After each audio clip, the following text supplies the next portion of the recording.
الرحيم، والصلاة والسلام على أشرف الأنبياء والمرسلين سيدنا محمد صلى الله عليه وسلم وعلى آله وصحبه أجمعين. معلمينا الكرام، زملائي الأعزاء، يسعدني أن أراكم من جديد في برنامج إذاعي يدور حول موضوع شيق للغاية، وهو أهمية مادة الرياضيات. وخير ما نبدأ به إذاعتنا اليوم آيات من الذكر الحكيم تتلوها عليكم الطالبة ليلى. أعوذ بالله من الشيطان الرجيم. بسم الله الرحمن الرحيم. ربنا إننا سمعنا مناديا ينادي للإيمان أن آمنوا بربكم فآمنا. ربنا فاغفر لنا ذنوبنا وكفر عنا سيئاتنا وتوفنا مع الأبرار. ربنا وآتنا ما وعدتنا على رسلك ولا تخزنا يوم القيامة إنك لا تخلف الميعاد. فاستجاب لهم ربهم أني لا أضيع عمل عامل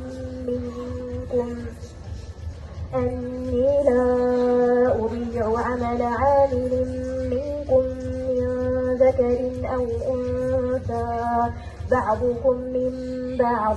فالذين هاجروا وأخرجوا من ديارهم وأوذوا في سبيلي وقاتلوا وقتلوا لأكفرن عنهم سيئاتهم ولأدخلنهم جنات تجري من تحتها الأنهار ثوابا من عند الله والله عنده حسن الثواب.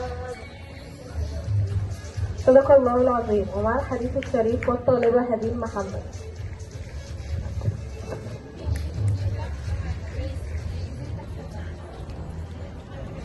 قال رسول الله صلى الله عليه وسلم: لا شيء أثقل في ميزان المؤمن يوم القيامة من خلق حسن، فإن الله تعالى لا يبغض الفاحش البذيء. صدق رسول الله صلى الله عليه وسلم. ومع فقرة الأعداد في القرآن والطالبة جمانة هيثم. في القرآن الكريم تشمل نطاقا واسعة من الأرقام الصحيحة والكسور، حيث ورد العدد 1 كأكبر رقم وصولا إلى عدد 100,000 كأكبر عدد صحيح، مع التكرار المتكرر التي تشمل الأرقام مثل 1 و7 و12 وغيرها من الأرقام، بالإضافة إلى الكسور مثل النصف والربع والثلث.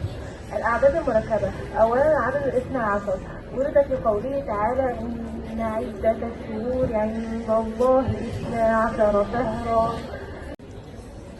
اللهم عافني في بدني، اللهم عافني في سمعي، اللهم عافني في بصري، لا إله إلا أنت. ومع فقرة علمتني الرياضيات والطالبة ملك سيد.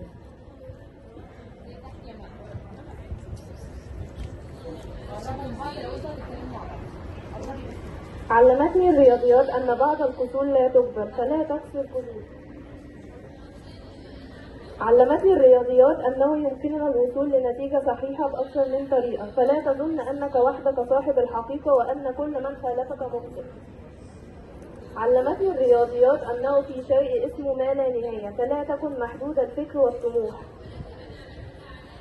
علمتني الرياضيات أن السالب بعد السالب يعني موجب، فلا تيأس، فالمصيبة بعد المصيبة تعني الفرج. علمتني الرياضيات أن لكل مجهول قيمة، فلا تحتقر أحدا لا تعرفه. والآن مع مسابقة الرياضيات تقدمها لكم الطالبة جنة هيثم. المسابقة تبقى سؤالين. أول سؤال: إيه هو أكبر عدد ذكر في القرآن؟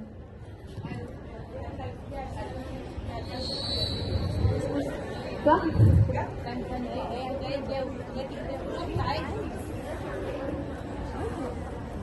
100,000. صح.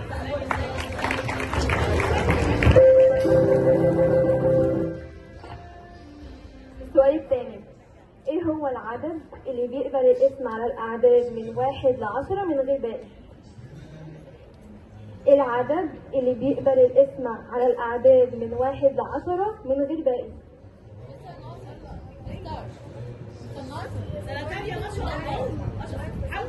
شكرا.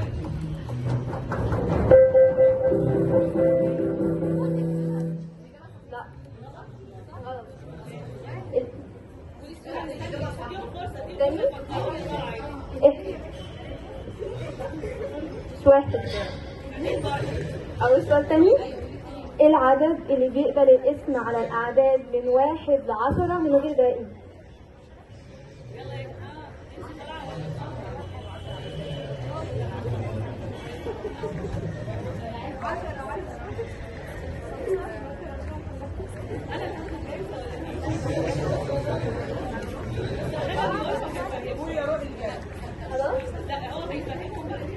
العدد الذي يقبل قسمة على الأعداد من 1 ل10 بدون ضغط.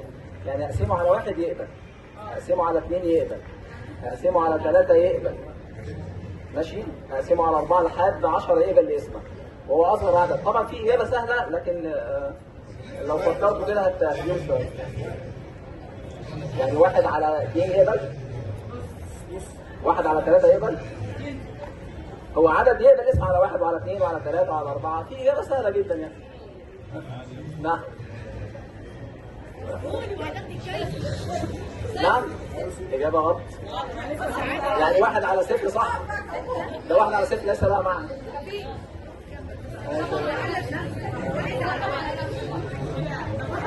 أجاوب يعني؟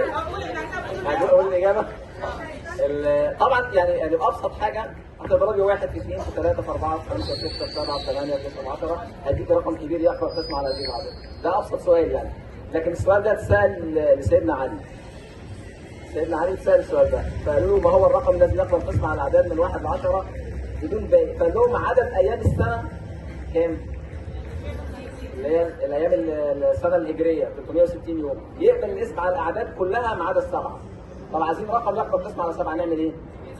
نضربه في 7. فقال اضربوا عدد أيام الأسبوع في عدد أيام السنة. عدد أيام الأسبوع 7 في 360 يدينا الرقم اللي هتقوله دلوقتي. اتفضل. 2520.